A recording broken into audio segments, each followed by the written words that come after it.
చేస్తుందా చేయదా అని అర్థం కాక రైతులు చాలా కన్ఫ్యూజన్లో ఉన్నటువంటి పరిస్థితి.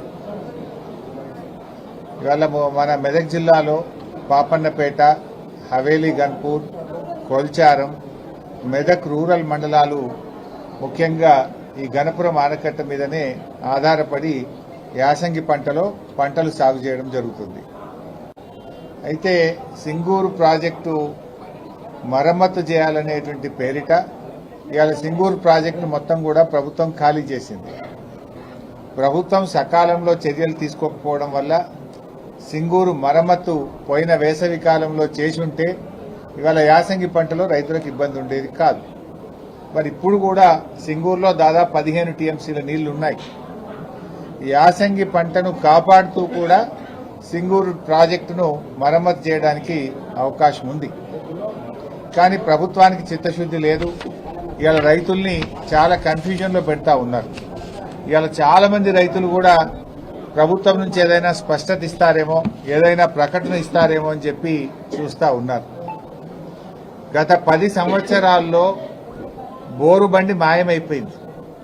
నిజానికి సింగూరు ప్రాజెక్ట్ అనేది మెదక్ నిజామాబాద్ ప్రజల హక్కు అని ఎన్నో ఏళ్ల పోరాటం జరిగింది.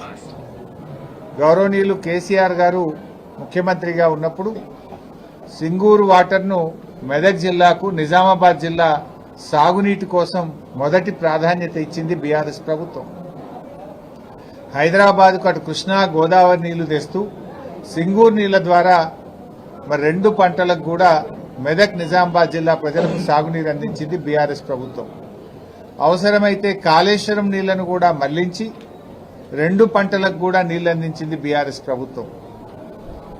అసలు నేను ఆ రోజు నీటిపారుదల శాఖ మంత్రిగా ఉన్నప్పుడు జీవో ఇచ్చి, యాసంగి పంటకు జీవో ఇచ్చి 3 విడతల్లో ఎన్నెన్ని నీళ్లు ఇస్తామో కూడా పంట సాగు కంటే ముందే జీవో ఇచ్చినాం. హైదరాబాద్కు రావాల్సిన అవసరం లేకుండా, రైతులు ఎదురు చూడకుండా 10 ఏళ్లు 2 పంటలకు నీళ్లు ఇచ్చింది బీఆర్ఎస్ ప్రభుత్వం.